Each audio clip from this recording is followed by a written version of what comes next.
Bismillahirrahmanirrahim. Assalamualaikum warahmatullahi wabarakatuh. Saya Haji Musim, Kepala Kantor Kementerian Agama Kabupaten Sumbawa Barat. Program Bahasa Totang ini merupakan salah satu sarana dalam memberi bimbingan keagamaan kepada masyarakat, khususnya di Kabupaten Sumbawa Barat ini. Semoga kiranya program Bahasa Totang ini bisa diterima dan bermanfaat bagi masyarakat. Selamat menikmati. Wassalamualaikum warahmatullahi wabarakatuh.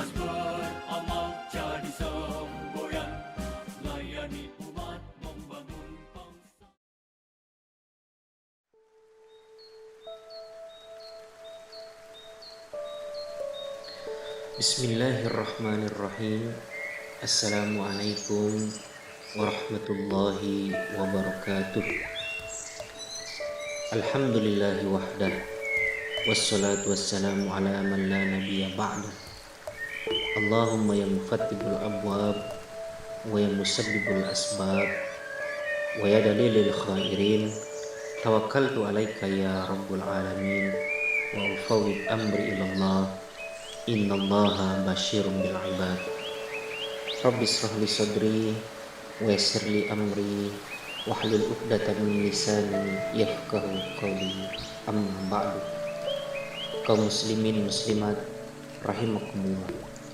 Kita bersyukur kepada Allah Subhanahu wa taala atas segala limpahan rahmat dan taufiknya sehingga kita hingga saat ini selalu dicurahkan nikmat kesehatan, nikmat kesempatan, nikmat penglihatan, nikmat pendengaran, dan yang tak kalah penting yaitu nikmat iman dan nikmat Islam.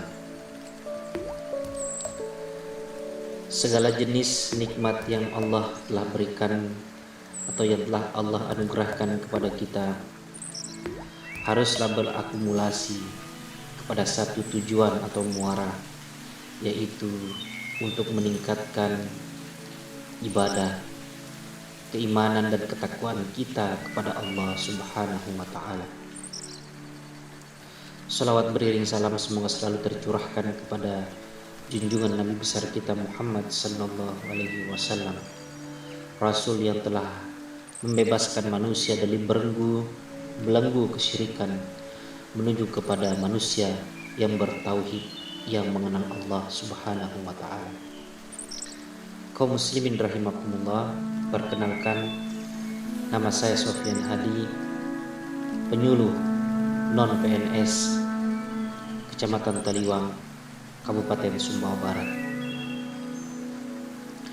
Pada kesempatan ini izinkan saya untuk menyampaikan sebuah nasihat singkat yang berjudul Berislam pada tingkat ihsan. Kaum muslimin rahimakumullah, dikisahkan suatu saat salah seorang sahabat yang bernama Sa'ad bin Abi Waqqas. Ketika itu dia melihat ada sesuatu yang berbeda yang dilakukan oleh Rasulullah sallallahu alaihi wasallam, yang mana saat itu Rasulullah sedang membagikan sesuatu kepada para Arab Badui. Namun anehnya, sesuatu yang dibagikan oleh Rasulullah SAW kepada orang Badui tersebut, ada yang mendapatkan bagian, kemudian ada juga yang tidak mendapatkan bagian. Hal ini kemudian memancing daripada Sa'ad bin Abi Waqqas untuk bertanya kepada Rasulullah SAW dalam peristiwa tersebut. Kenapa Rasulullah tidak membagi secara adil atau secara merata apa yang dibagikannya? Kemudian sahabat tersebut bertanya kepada Rasulullah SAW, "Wahai Rasulullah, mengapa engkau memberikan sebagian dari mereka? Dan ada juga yang tidak engkau berikan sebagian kepada mereka." Demi Allah, saya menganggap mereka adalah orang yang mukmin. mendengar pertanyaan daripada Sa'ad bin Abi Waqqas, kemudian Rasulullah Shallallahu Alaihi Wasallam menjawab, "Jangan mengatakan dia seorang mukmin, tapi katakan bahwa dia seorang muslim." Kaum muslimin rahimakumullah, dari kisah ini yang disinyalir kemudian turunlah firman Allah Subhanahu wa taala, Quran surat Al-Hujurat ayat ke-14 yang berbunyi, A'udzubillahi minasyaitonirrajim. Bismillahirrahmanirrahim. Qalatil a'rabu amanna qul lam tu'minu walakin qulu aslamna walamma yadkhulul iman fi qulubikum. Orang-orang Arab Badui itu berkata, "Kami telah beriman." Katakanlah, wahai Muhammad, kamu belum beriman, tapi katakanlah kamu baru berislam, karena iman itu belum masuk ke dalam hatimu. Kaum muslimin rahimakumullah, dari kisah di atas kemudian yang disinyalir dengan firman Allah Subhanahu wa taala, maka dapat kita mengambil sebuah ibrah bahwa semua orang yang telah menjadi muslim atau berislam tidak secara otomatis dia akan meningkat keimanannya menjadi seorang yang mukmin. Ketika orang tersebut telah membacakan syahadat dan bersaksi atas nama Allah Subhanahu wa taala dan Rasulnya, maka pada saat itu telah ada atau baru ada secercah keimanan dalam hati dia, tapi belum dapat disebut sebagai mukmin. Ia harus menjalankan rukun-rukun Islam yang lain, yaitu sholat, puasa, zakat, dan haji jika ia mampu.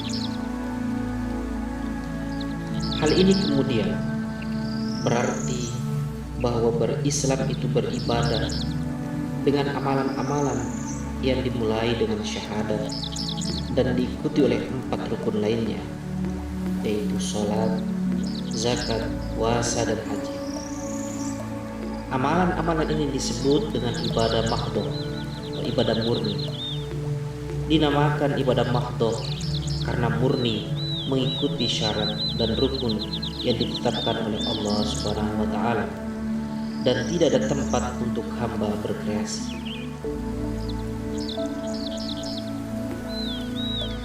Maksud dari kata tidak ada tempat untuk hamba berkreasi di sini adalah bahwa hal tersebut tidak boleh ditambah ataupun dikurangi syarat dan rukunnya.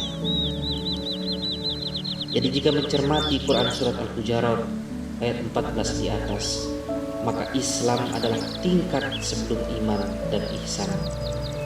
Dengan demikian, ihsan adalah tingkat tertinggi di atas Islam dan iman. Kaum muslimin rahimakumullah, idealnya adalah berislam adalah menjalankan syarat dan rukunnya secara sempurna dengan disertai rasa keimanan yang mendalam dan pengalaman yang konsisten atau dengan istiqomah. Jika ini dilaksanakan, maka semua rukun Islam itu akan mempunyai fungsi, dampak, dan manfaat bagi kehidupan individu maupun bagi kehidupan sosial.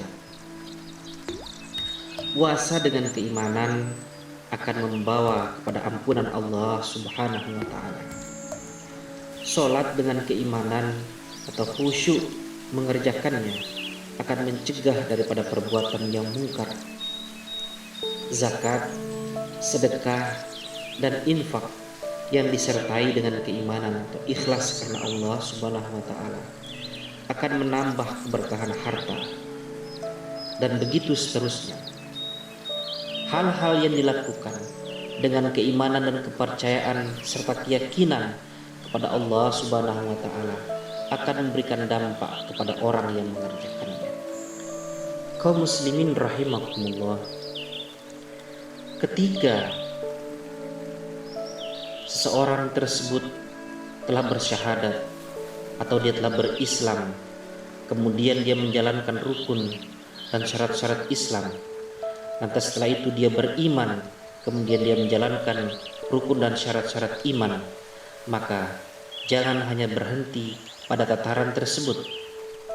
Kita harus mampu untuk meningkatkan kualitas keislaman dan keimanan kita kepada Allah Subhanahu wa taala ke jenjang yang lebih tinggi yang disebut dengan taraf ihsan.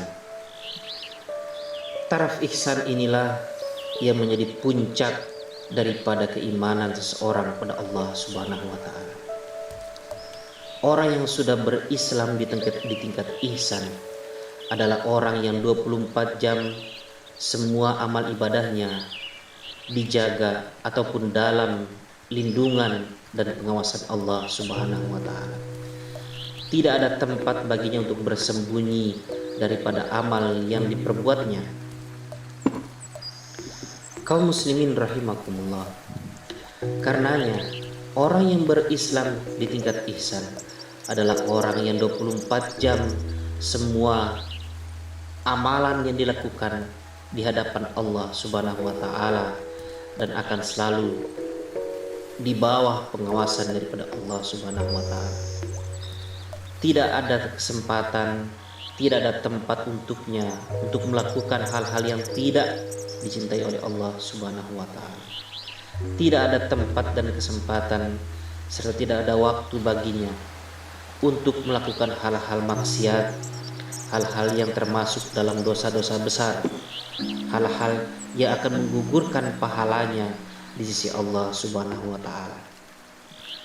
Kaum muslimin rahimakumullah, maka orang yang berislam dalam tingkat ihsan, yaitu orang yang taraf keimanannya adalah berbentuk dalam perilaku, yang mana perilaku tersebut tercermin dari tingkah lakunya, baik itu secara individu maupun secara sosial. Sebab dia mengetahui bahwa ihsan adalah anta'budallah ka'annaka tarahu fa in lam takun tarahu fa innahu yaraka. Engkau beribadah kepada Allah Subhanahu wa taala seolah-olah seakan-akan engkau melihat Allah Subhanahu wa taala. Dan kalau seandainya engkau tidak dapat melihat Allah Subhanahu wa taala, sesungguhnya Allah melihat. Kaum muslimin rahimakumullah, dengan demikian maka berislam, beriman dan berihsan merupakan totalitas daripada pembuktian keimanan, keislaman dan keihsanan kita pada Allah Subhanahu wa taala, yang dengan semuanya apa yang kita perbuat dan yang kita lakukan semuanya akan lebih menjadi catatan Allah Subhanahu wa taala. Demikianlah apa yang dapat saya sampaikan. Kurang lebihnya saya mohon maaf. Billahi taufiq wal hidayah. Wassalamualaikum warahmatullahi wabarakatuh.